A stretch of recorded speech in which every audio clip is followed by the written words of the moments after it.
Guys मेरी school story से फिर से डाइवर्ट होना पड़ेगा, क्योंकि देखो मैं आ गई हूँ मंदिर के बाहर, तो मेरी मंदिर के बाहर की बहुत सारी स्टोरीज हैं।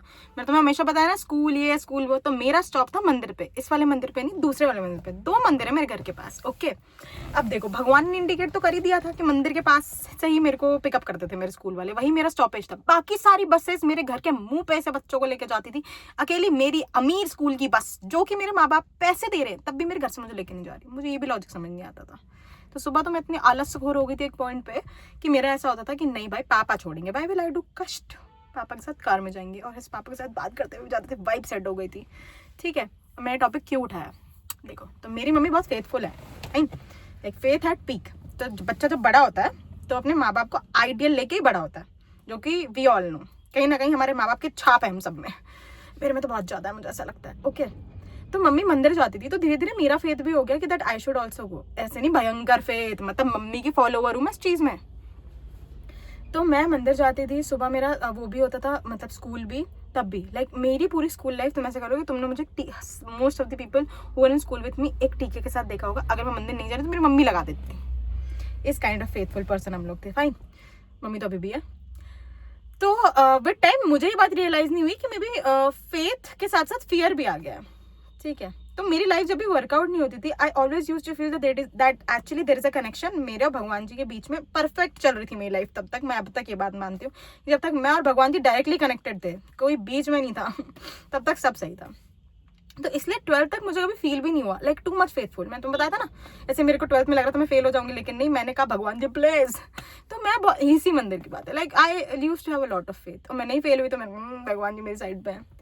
सो मे बी मुझे कभी ये चीज़ नहीं सिखाई गई मेरे घर की तरफ से कि it is okay that life will not work out in your ways even if you pray.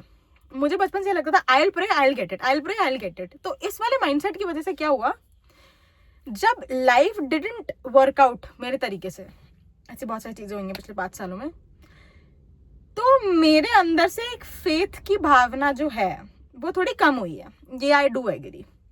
यही रीजन है कि मैं रोज नहा भी नहीं पाती हूँ। लाइक मेरे नहाने का रीजन मंदिर भी था पहले बहुत ज्यादा। तुम मानोगे नहीं, I have been that person, ठंडी हो गर्मी हो कुछ हो, I will take a bath daily. क्योंकि देखो मुझे पूजा करने के लिए मंदिर जाना जरूरी है, या घर पे भी नहाना तो जरूरी है, बेसिक सी बात है। तो हम यहाँ पे आते थे तो एक अंकल हैं जो अपनी मम्मी को परेशान करते थे हॉर्न बजा बजा के। मुझे दिक्कत नहीं थी, दिक्कत तो थी, देखो बहुत हॉर्न बजा रहे थे वो अंकल, मुझसे बड़े ही हैं, उनकी मम्मी और बड़ी बूढ़ी आंटी। वो बूढ़ी आंटी हम सबको मंदिर में परेशान करती थी, उनके बेटे बाहर से उनको परेशान करते थे। तो कर्मा ऐसा बिच तुरंत ही साइकिल कंप्लीट हो जा रही थी। तो ये लोग आते थे लेने के लिए, तब तो उनके हस्बैंड भी आते थे, हॉर्न वॉर्न बजा के इनको ले जाते थे। मैं हमेशा सोचती थी बाहर से कि यार कैसे हैं यार, मंदिर के अंदर भी नहीं आ रहे हैं ये वो। हमेशा यूज टू थिंक उनके बारे में ऐसा कि यार कैसे से है यार, अंदर नहीं आ पा रहे हैं। मुझे ऐसा लगता था I will not become this person ever. जब तक मैं अंदर थी तब तक तो मुझे यही लगता था। मैं अपनी मम्मी को लेके आ रखी हूँ। मैं ये नहीं कहूँगी I am a horn person या मैं अपनी मम्मी को हॉर्न बजा बजा के डिस्टर्ब करी। मम्मी जितनी देर पूजा करेगी आई विल स्टे हेयर, यहाँ मैं उनका वेट कर लूँगी। ठीक है, मुझे ऐसा लगता है मैं वापस भी जाके आने में मेरे को टाइम लग ही जाएगा मेरी ड्राइविंग स्किल्स के अकॉर्डिंग। इससे बेटर है आई विल वेट। मम्मी का भी रहता है वेट कर लेकर, कोई नहीं थोड़ी देर में मैं आई जाऊँगी, जबकि मम्मी का थोड़ी देर कभी भी नहीं होता। Mummy takes a lot of time, but that is fine. Mummy का तो फेथ बरकरार है। मैं आ रखी हूँ, ऑब्वियसली बात है नहा नहीं रखी हूँ, मैं यहाँ हूँ, मैंने प्रणाम कर लिया, ऐसा नहीं ये वाला फेथ नहीं है। अभी मेरी लाइफ वर्कआउट नहीं होती, आई एम स्टिल देयर। जब मैं ऐसे बैठी होती हूँ I am feeling very low, I sit down, I pray a lot. I pray कि I don't know what is working out for me, what is not working out for me, but at least look out for me. ऐसी वाली prayers मेरी हमेशा रहती हैं। मांगना छोड़ दिया लाइफ में, ये मैंने नोटिस किया अपने में। ऐसा नहीं कहूँगी कि नहीं मांगती हूँ, बट पहले एक वो पैशन रहता था मेरे मांगने में, वो पैशन खत्म हो गया मांगने में। ठीक है, somehow adulting has made me realize this, या logic has taken a toll, या I don't know what is it, कि it will eventually work out the way it has to work out.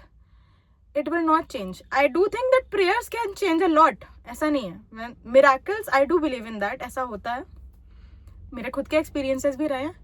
Still I think the fear which I use to have, मेरे बचपन में ना एक fear था मेरे मन के अंदर कि if I will not go अंदर, है ना, तो भगवान जी नाराज हो जाएंगे। आई don't no, very weird fear. Like I will think that नहीं यार, लाइक नहीं, things would not work out for me if I will not go. महीनों हो जाते हैं, महीनों चले जाते हैं, मतलब आई गो, बाहर से आई विल प्रे, अंदर जाने का सिलसिला जैसे पहले था वो वैसा रहा नहीं। एंड मैं बाहर हूँ तो मुझे ज़्यादा ये बात रियलाइज़ हो रही है, क्योंकि मैंने प्रणाम किया, आई am still waiting for my mom that she will come. वो अंकल हॉर्न बजा के अपनी मम्मी को ले गए हैं। तो मुझे ये बात बहुत हिट हुई कि बहुत बार इट इज़ ईजी किसी को भी जज करना, है ना, जैसे मैंने कर लिया था यंग एज, फाइन, बहुत ही यंग एज में मैंने जज भी कर लिया था कि नहीं नहीं यार कैसे से अंदर नहीं आते हैं। Kind of blinded by faith, which I don't feel कि ब्लाइंडनेस नहीं होनी चाहिए, बट सबका अपना तरीका होता है, I am okay with it.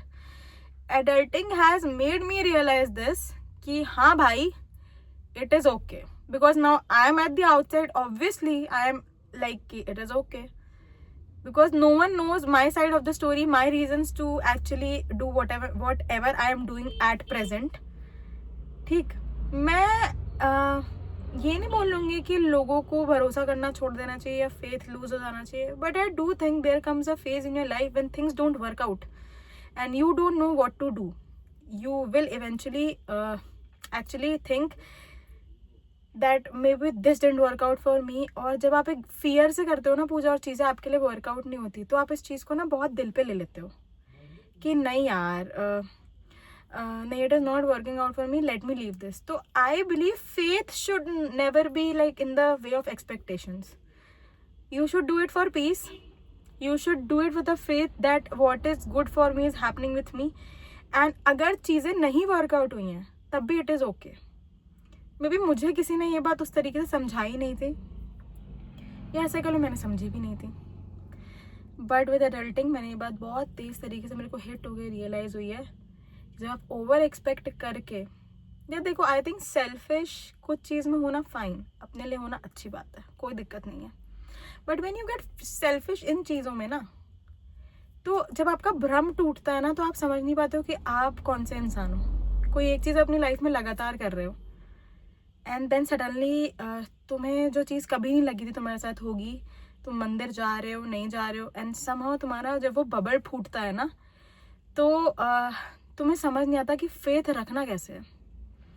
May be I am still learning कि फेथ रखना कैसे है, ऐसा नहीं कहूँगी, लाइफ में होप लूज़ नहीं करनी चाहिए, बट हाँ फिलहाल मैं इस फेज पे हूँ जहाँ मुझे नहीं समझ आता। मुझे ऐसा लगता है कि क्या, I do try to find logic, ऐसा नहीं है, देयर हैज़ बीन डेज जब मैं बहुत ही लो होती हूँ तब तो मुझे लगता है I should go, and I do go, and जब मैं जाती भी हूँ तो मेरा यही होता है कि I don't know why I stopped coming here and I don't know what is happening in life. मतलब मैं इतनी, आई डू फील लॉस्ट, ऐसा नहीं है, I do want guidance, but एक वो होता है ना कि I don't know why is it not working. ऐसा हो सकता है मेरी एक्सपेक्टेशन बहुत है, वरना मैं नॉर्मली अगर अपनी लाइफ देखूँ, लोग बेसिक चीज़ों के लिए भी मर रहे हैं, ठीक है, मेरे पास ये कार है, लोग के पास, लोग रोड पे हैं अभी भी। There are people out there who are actually doing a lot of hard work, they don't have a car। Grateful होने के लिए तो बहुत कुछ है, मैं हमेशा मानती हूँ, मैंने अपने आप को इस चीज़ पे मैं लेके आई हूँ वापस कि I should be grateful that I have all this, and I do try to practise it कि yes I am grateful, I have all this, fine. There would be days when I will not feel good, still I should not forget that what I have been given, I have been blessed with it, क्योंकि job तो है नहीं, and हर इंसान जिसके पास job नहीं है, ज़रूरी नहीं है कि वो एक अच्छी लाइफ जी रहा हो। तो भगवान जी को ऐसा लगा कि I should be given that life, उसके लिए I am always grateful. But एक कुछ होता ना, जब आपके पास कुछ चीज़ें रहती हैं तो आप दूसरी चीज़ें अपनी लाइफ में रिक्वायर करते हो, तो वो दूसरी चीज़ें जब नहीं होती या होती भी हैं एंड आपके तरीके से वर्कआउट नहीं होती, तो आपको बुरा लगता है, and it is fine. I think it is fine to feel sad in life, क्योंकि अगर आप दुखी फील नहीं कर रहे तो आपको वो खुशी के दिन भी उतनी तेज़ी से फील नहीं होंगे। Emotions are fine. सो ये मैंने ऐसे रियलाइज़ किया है बैठे बैठे, hence I deviated from my school day stories, but ये मेरी स्टोरी थी। लाइक मेरे टीचर तक मुझे टोकती थी, आप रोज़ मंदिर जाते हो श्रेया, उन्हीं की नज़र लगी है गाइस, मैं बता रही हूँ, नज़र इज़ रियल, वही थी, टोकती रहती थी मेरे को वो औरत। क्या दिक्कत है तुमको, मेरी माँ टीका लगा रही है, तुमको किसने बोला रोज़ रोज़ मेरे को टोकने के लिए, बीच क्लास में है, दे तो रहे हैं तुमको पैसे, मेरा पूरा पॉइंट ही यही था, बट इट्स फाइन, ठीक है। तो ऐसा चलता रहता था, और ऐसा भी रहा है कि मेरी बस मेरे लिए वेट करी, मैं मंदिर से दौड़ते दौड़ते आ रही, क्योंकि मैं लेट हो जाती थी ना भाई, अंदर भी जा रही हूँ, बाहर भी आना है, समझ रहे हो, तो ठीक है। तो ऐसा ही था, स्कूल के तो बड़े भयंकर इंसिडेंसेस थे, उसमें से एक इंसिडेंस ये ज़रूर था, जो मेरे स्कूल के बस के भी दोस्त थे उन्हें पता था। स्टार्टिंग में तो मुझे थोड़ी शर्म सी आती थी यार कि मैं पूजा करती हूँ बताने में, फिर मेरे को नॉर्मलाइज हो गया, मैंने कहा अरे क्या हो गया, मुझे पसंद है, इसमें क्या बड़ी बात है। ये भी मैंने सीखा धीरे धीरे कि नहीं, इट इज़ ओके, सबका तरीका अलग होगा ना, ऐसा ज़रूरी थोड़ी कि सभी करते हो, सब नहीं करते, इट इज़ फाइन। जैसे मैं हूँ फिलहाल, मैं नहीं कर रही हूँ, मन में भावना होनी चाहिए। देखो यार, मन साफ नहीं है तुम्हारा और तुम भयंकर मंदिर जा रहे हो, उस चीज़ का मुझे नहीं लगता कुछ फ़ायदा है। ये मैं हमेशा मानती हूँ। Like there is no point of going to the temple if you are not अंदर से साफ। सारे गलत कर्म करके अगर तुम वहाँ जाके सिर्फ इसलिए जा रहे हो कि नहीं, आउट ऑफ डर नहीं होना चाहिए भाई, फेथ रियल होना चाहिए। ऐसा नहीं होना चाहिए कि तुम्हें डर लग रहा है। यही मैंने रियलाइज़ किया, hence I am sitting here and telling stories. Mother is inside but that woman has a lot of faith. मैं दाद देती हूँ। मेरी मम्मी को हमेशा कहती हूँ, मम्मी 1-2% भी आ जाएगा ना, मैं लाइफ में कहीं और चली जाऊँगी। I am trying, may be you never know, कुछ भी, लाइफ कभी भी चेंज हो सकती है। बचपन में तो लग रहा था कि ऐसा नहीं होगा। See I am sitting here, I am at least not horning.